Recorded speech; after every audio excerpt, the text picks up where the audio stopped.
We gotta talk. Unfortunate, annoying, unfair. These are the words that come to mind.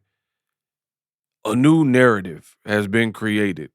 This video will be about Shakur Stevenson and the opinions from around the boxing world are starting to vary after Shakur defeated Teofimo Lopez.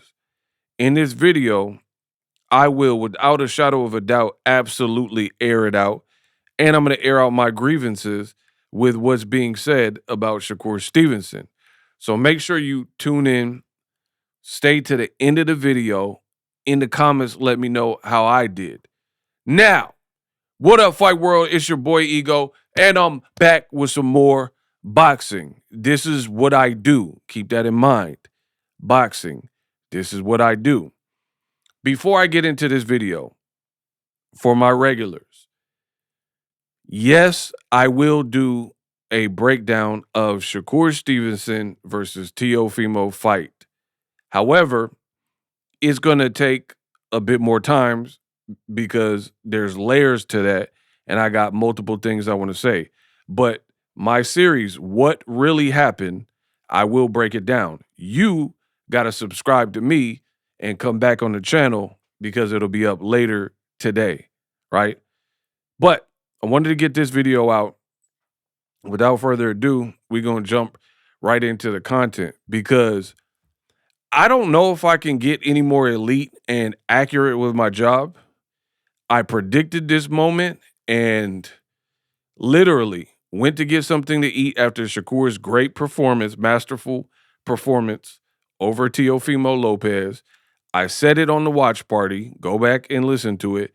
And boom, as I was eating, I'm starting to catch up because I did a 4-hour plus watch party. So I'm starting to catch up to see what people are talking about, reading my social media. Like clockwork, what Boxingego told you on the watch party, go watch it, is 100% true. The nightcap, Shannon Sharpe, has already begun. He did his show with Ocho Cinco. This is what he had to say. Roll the clip.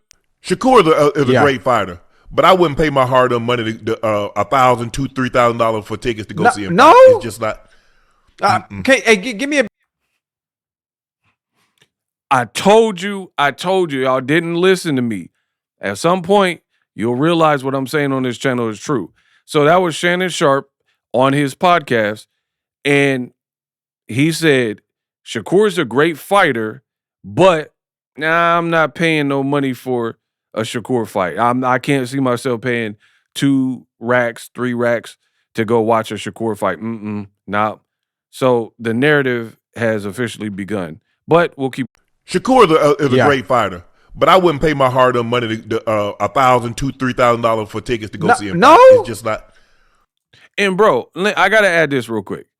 Shannon Sharpe is like, I wouldn't pay my hard-earned money to watch Shakur Stevenson fight after what he just did to Teofimo Lopez, mind you, right? Keep in mind, if I'm not mistaken, Shakur Stevenson was a guest on their show. So he gave you his time, was a guest on your show. You said, I watched presumably watched the Teofimo Lopez fight. And after that, I decided I wouldn't pay my hard-earned money. You're a millionaire with a podcast and you wouldn't pay 2-3K to watch Shakur? But you had that snow bunny that put out whatever and sued you, and didn't you have to give her like a huge bag? So you got money for the snow bunny, but not Shakur. Got it. Shakur is a great fighter, but I wouldn't pay my hard-earned money to $1,000, $2,000, $3,000 for tickets to go see him. No, it's just not. Okay, hey, give me a better understanding on why you would. Now me, as much as because I want to see some fighting. I don't want to see no and people like, well, that's if you go back and look at Floyd at 130, 135, 140, Floyd was getting people out of there. Look at Sugar Ray at that same weight, was getting people out of there. Look at Hearns. You look at Sweet Pea Whitaker. You look at all the great fighters that fought at 30, 35, 40. They were getting people out of there. I just don't think this style.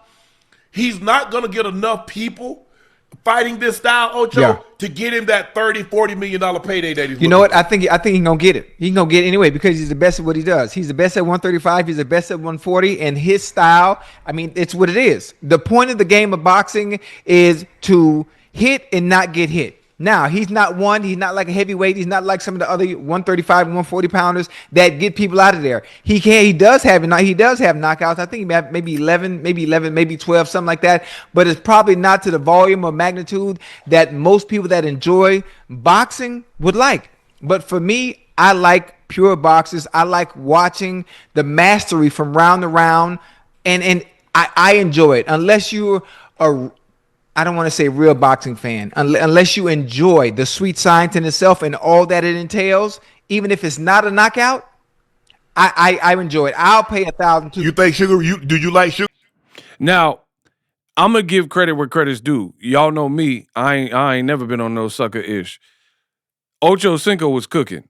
I give him respect. The way he broke it down, that's respect. So the bottom line is you got real boxing fans and people who really watch boxing, and you got casuals. One of the worst things about my job and what I do is when we have a so-called big fight, Canelo Crawford or Shakur T.O. or a tank fight in Lamont Roach, whatever, a fight that is, bigger than normal. Ryan Garcia, Devin Haney, all these fights that kind of transcend the immediate hardcore only boxing fan group, right? One of the worst things, and I've been in the game for double-digit years, is this type of stuff where the casual fans, now everybody, you got dudes like MMA people that only watch MMA, and then they be like, oh, boxing is boring, and why doesn't boxing do this and that? Bro, but the UFC, they be dry humping this stuff on the ground, and for real, the current UFC is probably the weakest it's ever been. So I don't want to hear from no MMA person, because the Russians, the Georgian, and the Dagestani fighters then took over the whole sport, and they're atop of their craft.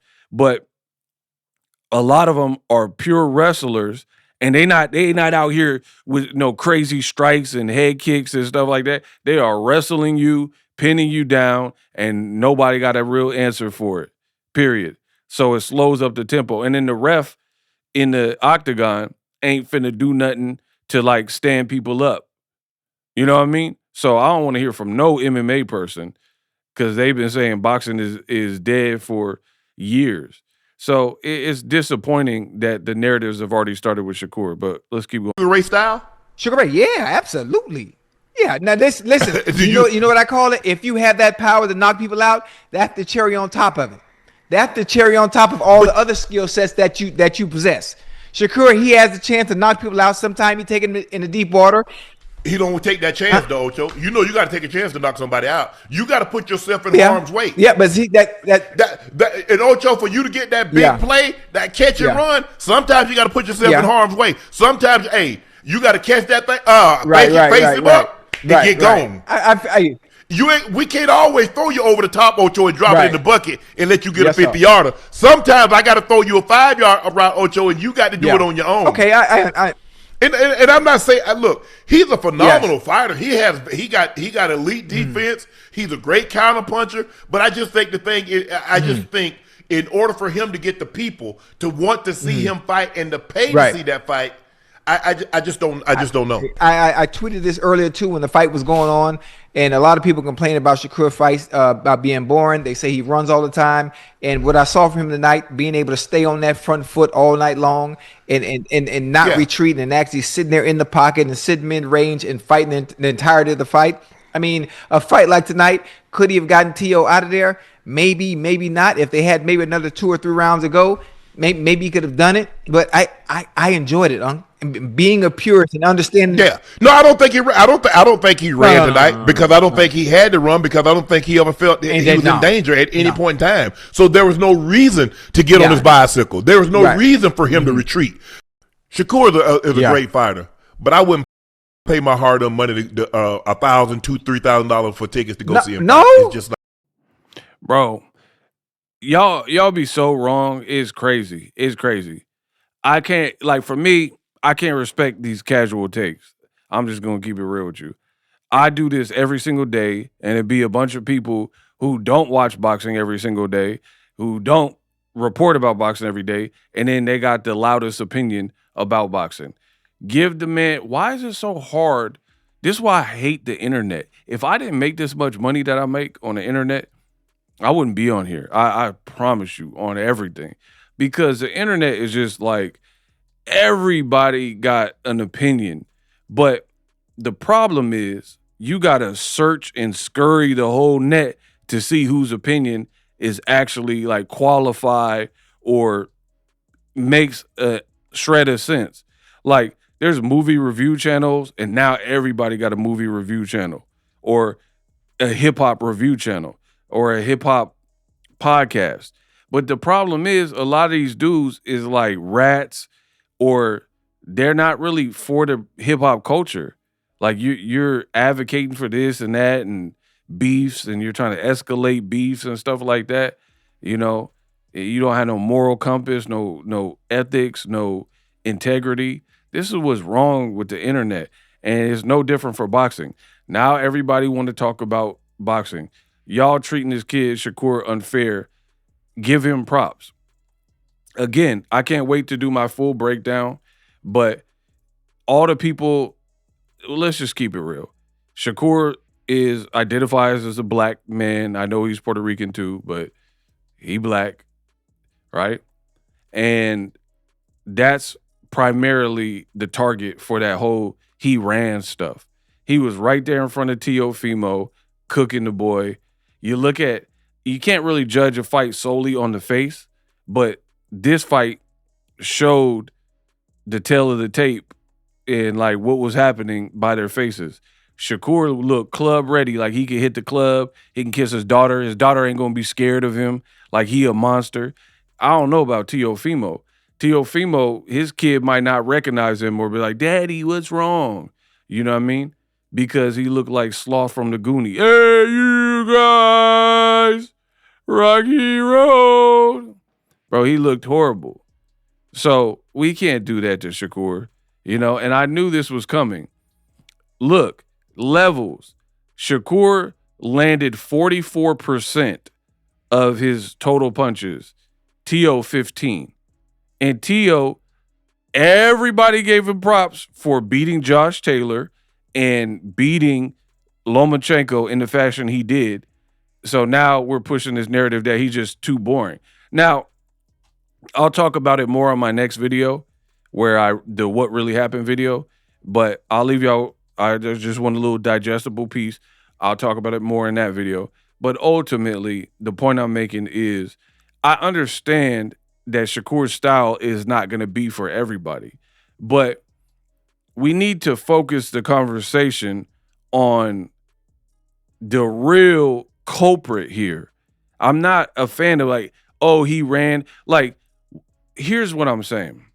Why are we nitpicking the person who is a winner that had almost a flawless or perfect game plan? I gave Shakur every round. So why is that what gets nitpicked in boxing, right? If you're cooking somebody, right, it's up to them to figure out whatever you're doing and find a way to prevent it from continuing to happen. Point blank, period. There is no mercy in the square circle. So instead of, oh, I wouldn't pay for a Shakur fight, why is the conversation like, hey, I was a big fan of Teofimo Lopez, but he disappointed me because he lost every round. As a champion in a title fight, only landed 15% of his punches. His dad in the cornering job was terrible. Oh, use your power. You're going to hate yourself in the morning. There was not no clear, concise, good direction on how to advance or improve your chances of winning. So the whole team was in disarray with no adjustments made. Why are we talking about the dude that pitched a shutout? I don't understand that. You know what I mean? Sure, we could nitpick and say, oh, he need more killer instinct, da-da-da-da. And I'm even okay with that because I understand his style is not going to be for everybody. However, what happens on these podcasts and people start mouthing off about boxing is all of the energy is faced and positioned against the winner. Not like I'm okay with constructive criticism. Hey, Shakur, work on your Kobe Bryant, your Michael Jordan, that when Jordan hit the jumper on Craig Elo, work on that. Become more of a killer. Learn how to finish. That's fair. That's a fair, constructive criticism. But good job, because that's what boxing is. As long as you win, you get that dub. You can go back, watch tape, and see what you could have did a little bit better. Winning and keeping your record and, you know, your faculties, and that's what it's about. But I wouldn't even be so angry if some of the conversation was directed in the right direction. For starters, like, people will start their podcast, oh man, I can't pay for no Shakur. I'm not paying for no 2-3. Nah, it's just not my cup of tea. But what about Tio? Like, if you said that way later, talk about all the things Tio did wrong, all the things Senior did wrong, how bad the cornering was, how Tio's face looked. And then at the end, you said, hey, Shakur can improve right here. I ain't got no problem, because that's what I do. That's what I do. I don't just, like, I always give people credit. I don't just dish out on the winner unless you didn't really win or some like controversy or whatever. But in Shakur's case, all three judges had the fight almost like identical or whatever, with Tio winning like one round or no rounds or whatever. So it was very unanimous. It was very clear to everybody in the building. They started booing at Tio. The crowd was getting restless. That's how you know Shakur was doing a great job.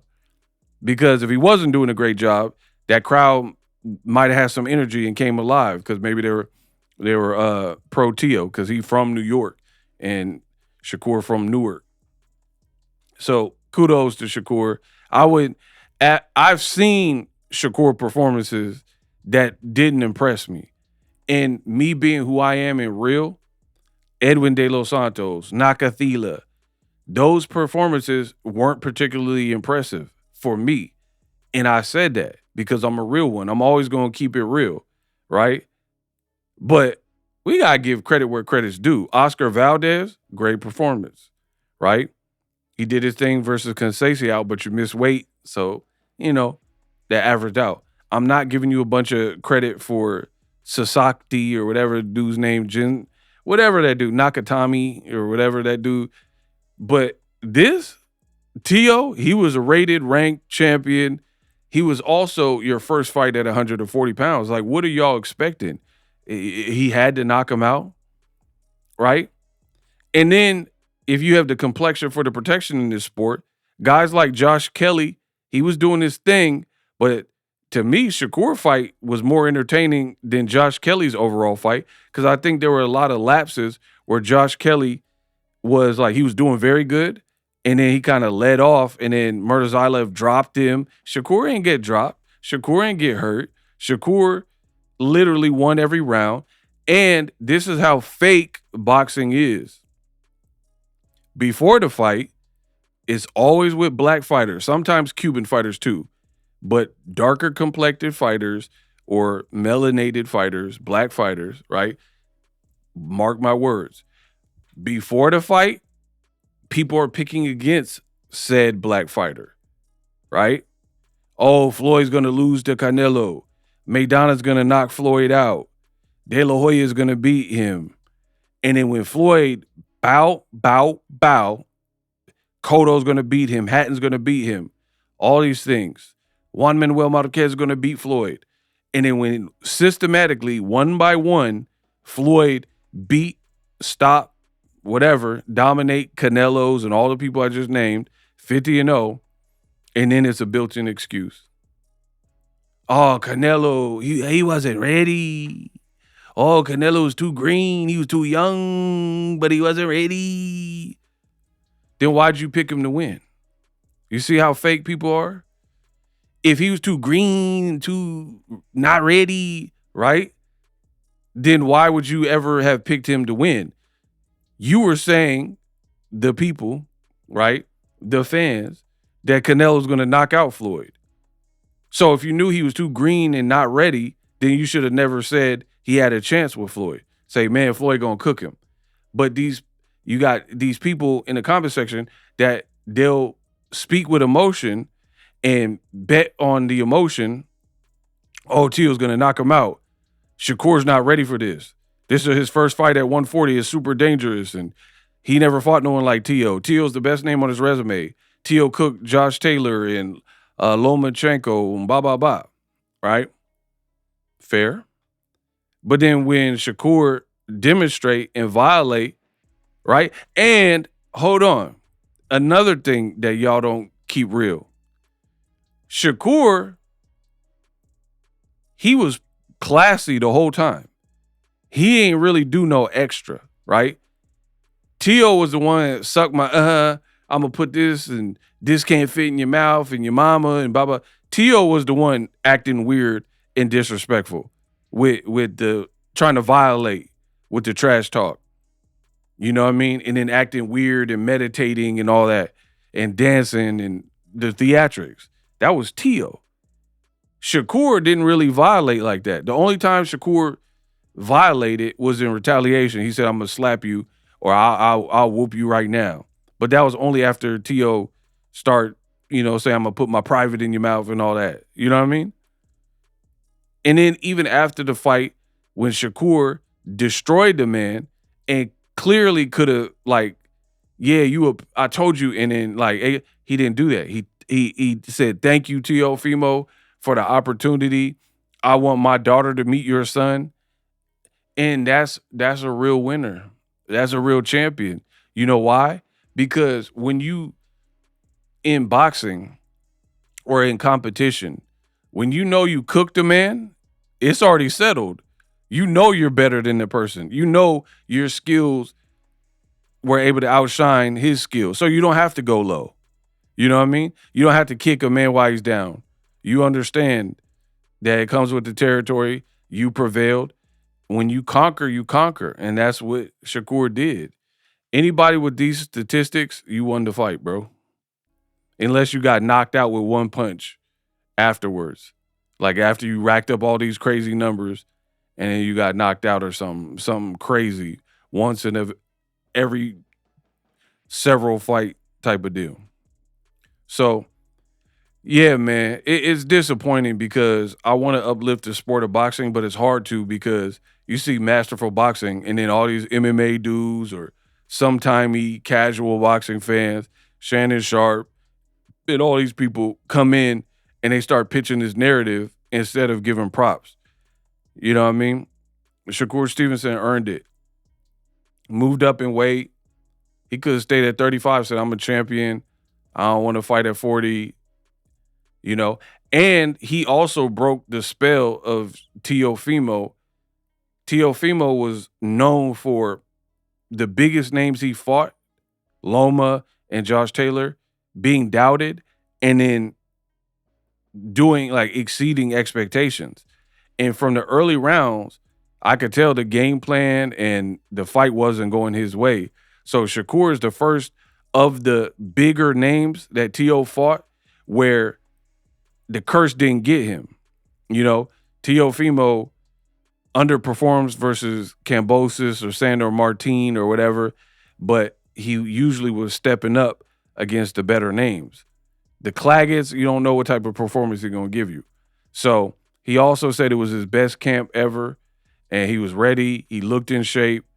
He just got beat, So for people to be putting this narrative out like, oh, I can't pay for that and all that, come on, bro. And why even say that? Why even put that a whole show? For me, I don't know. I guess for me, it's frustrating because I've seen terrible boxing, matches that were one of the ones that stick out for me that was as a real diehard boxer fan, and I like multiple styles and different fighters from different walks of life. different. I don't care if you're male, female, none of that, right? But Robert Easter, Rances Bartholomew, terrible fight. I hated that fight, right? And I was probably annoyed with it, but I never said, oh, I would never watch a Robert Easter fight again or anything like that. So it was like, why do people platform that? Like, when you seen somebody cook, his face looked clean, he won every round, and Shakur, it's like, I don't know. Now y'all getting to the point where y'all hating, right? Because when he fought William Zepeda, some of y'all, not me, but some of y'all, says Zepeda got the style and volume to cook him. He moves up in weight, fights a completely different style that some people even said was better than Zepeda's style, and then he cooks him worse than Zepeda. So it's like some of y'all will never be happy. That's corny. I don't feel like you're a man. If you call yourself a man, but then you can't give credit where credit's due, I don't feel like you're a man, if that makes sense. I think a part of being a man is like you take your lumps. If you were wrong and you pick Teo, you pick Teo. I didn't pick Teo. I didn't want Teo to win. I told you, he be on that racist time and all that. I'm good. So on a personal note, I didn't want Teo to win, but even pure boxing, putting aside all his BS, I didn't think Teo was going to win. And I said that. Now, I did actually think that Teo had more in him, to make it somewhat of a challenge, especially with Shakur's first fight. But Shakur dominated and exceeded my expectations because I thought it was a decision that I told you, Shakur decision. I didn't think he was going to stop him. Shakur decision, or maybe even a split or a majority decision.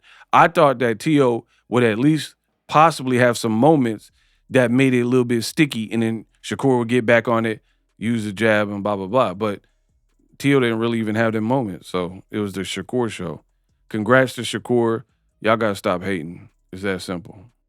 Live streaming can be tough, which is why I use StreamYard. Click the link in the description for StreamYard, which is an awesome tool that enables you to set up your stream with ease of use. Get great results with live streaming. It's what I use.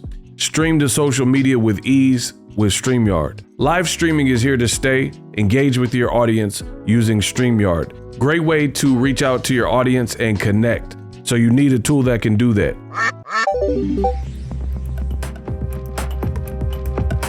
If you're new to YouTube and you're struggling to get views, one tool I can provide to you is TubeBuddy. I've been on YouTube over 10 years. I use TubeBuddy daily to crank out videos just like this one that you're watching. Learn how the pros do it with TubeBuddy. YouTube receives a lot of traffic, which also means a lot of creators, a lot of people putting out content. So you need to learn the ropes so you know how to separate yourself, especially if you're new, but even if you're a pro, use TubeBuddy. The link is in the description. Get more views, more subscribers, and a higher click-through rate, so ultimately you can realize all of your online goals. Use my affiliate link in the description and grow your channel fast.